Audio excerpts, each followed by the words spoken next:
नमस्कार, मैं हूं अशोक श्रीवास्तव। आप देख रहे हैं मीडिया दस्तक का यूट्यूब चैनल। कोरोना वायरस का संक्रमण रोज नए रिकॉर्ड बना रहा है। कुल मरीजों की संख्या देश में अब 3,80,532 तक पहुंच गई है।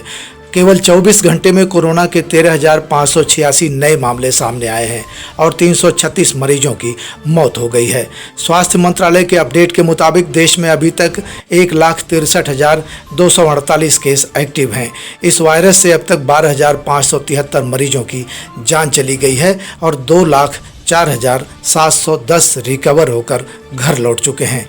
राष्ट्रीय राजधानी दिल्ली में स्वास्थ्य विभाग की ताज़ा अपडेट के अनुसार 24 घंटे में 2,877 नए मामले सामने आए हैं और 65 लोगों को अपनी जान गंवानी पड़ी है।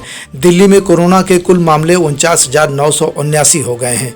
इनमें 21,341 लोगों ने कोरोना को मात दे दिया है, जबकि अब तक 1,969 लोगों की मौत हो चुकी है।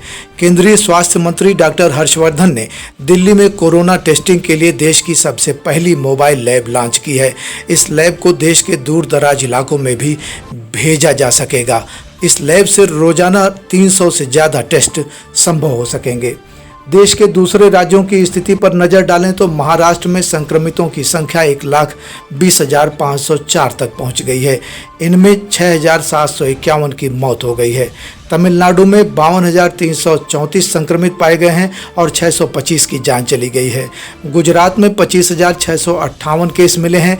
इनमें 1,592 की मौत हो गई है।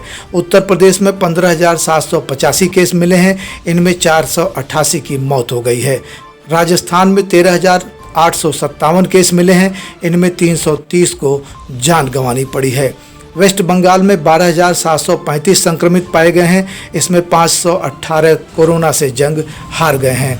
मध्य प्रदेश में 11,426 संक्रमित मिले हैं। इनमें 486 की मौत हो चुकी है।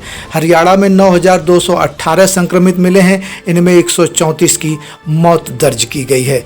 इसी तरह कर्नाटक में 7,944 संक्रमितों में 114 की मौत हो गई है। तेलंगाना में 6,027 संक्रमितों में 195 की मौत हो गई है। ये वे राज्य हैं जहां 100 से ज़्यादा मौतें हुई हैं। फिलहाल आप अपनी रोग प्रतिरोधक क्षमता बनाए रखिए और 3 चीज़ें कभी मत भूलिए: मास्क, सैनिटाइज़र और 2 गज की दूरी। ताज़ा अपडेट के साथ हम फिर हाजिर होंगे। तब तक के लिए नमस्कार।